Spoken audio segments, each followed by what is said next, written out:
In the beginning, God created the heavens and the earth, not merely as a backdrop to human life, but as a curriculum, a divine classroom filled with signs, beauty, and wisdom. The heavens stretched above us to inspire awe. The earth unfolded beneath us to teach discipline, truth, and understanding. Everything God created was designed to influence humanity toward enlightenment. And God fashioned the human being like wet clay, impressionable, moldable, capable of being shaped by the wonders of His creation. Through nature, humanity learned balance. Through the heavens, humanity learned order. Through reflection, we discovered science. Through science, we uncovered the patterns God placed in creation. But today, humanity has abandoned the impressions of God's world and surrendered to the impressions of man's world. We have traded divine influence for commercial influence, and the Creator shaping human character is no longer God, but the commercial media. Entire generations now grow up without real contact with God's natural world. Children in inner cities rarely see a forest, a clear night sky, a mountain, a river, a horizon untouched by concrete. Instead, they grow up surrounded by man-made idols, expensive shoes, gold chains, designer labels, celebrity culture, weapons, tattoos, luxury cars, social media validation. As adults, we are no different. We buy things not because they enrich our character or elevate our intellect, but because they impress others. The tragedy is not that these objects exist. The tragedy is that they have become gods. We worship what we create instead of worshiping the one who created us. Whoever shapes a society's values controls its direction. And today, the commercial media, through television, movies, music, sports, and social networks, function as the modern gods of influence. They determine what we admire, what we desire, what we normalize, what we fear, what we imitate, what we become. This power was meant to uplift humanity, but instead it is used to exploit weakness, glorify vanity, sell lust, promote greed, nurture addiction, corrupt innocence.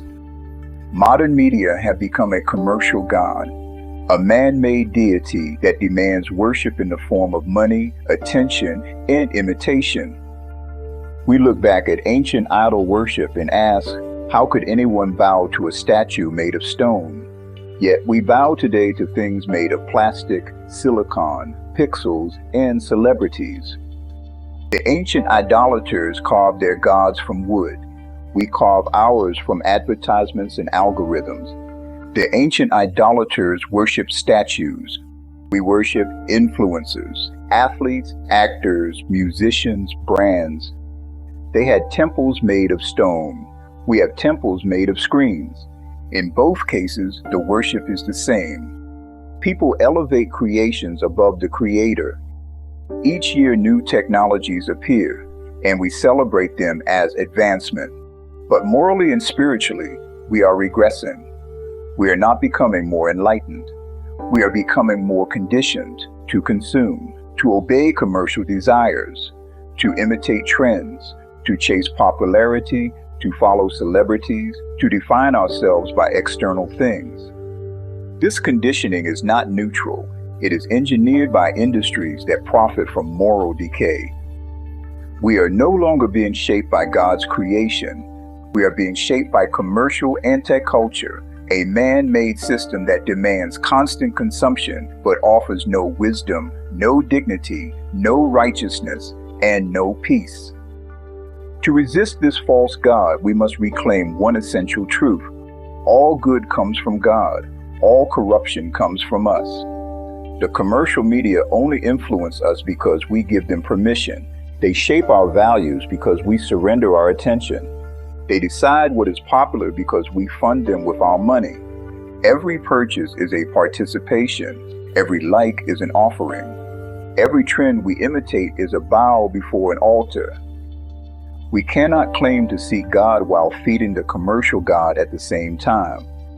If we truly want to walk in God's light, then we must stop supporting companies that promote immorality, reprogram our desires toward God's values, expose the illusions of consumer anti-culture, teach children to admire character over glamour, rebuild a culture rooted in truth, modesty, and righteousness, cleanse our lives of idols we have normalized.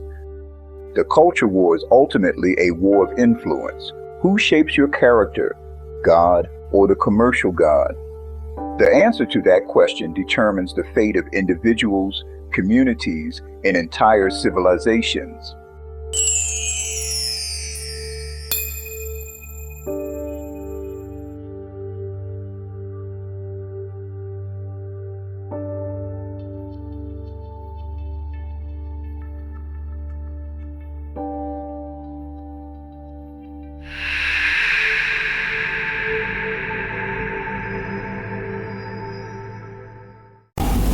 Thank you for joining me for this episode of Beyond the Veil.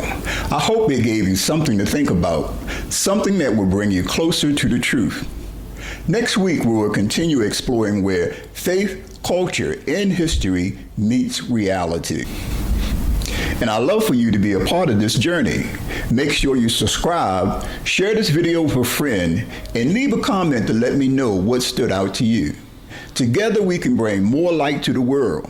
See you next time.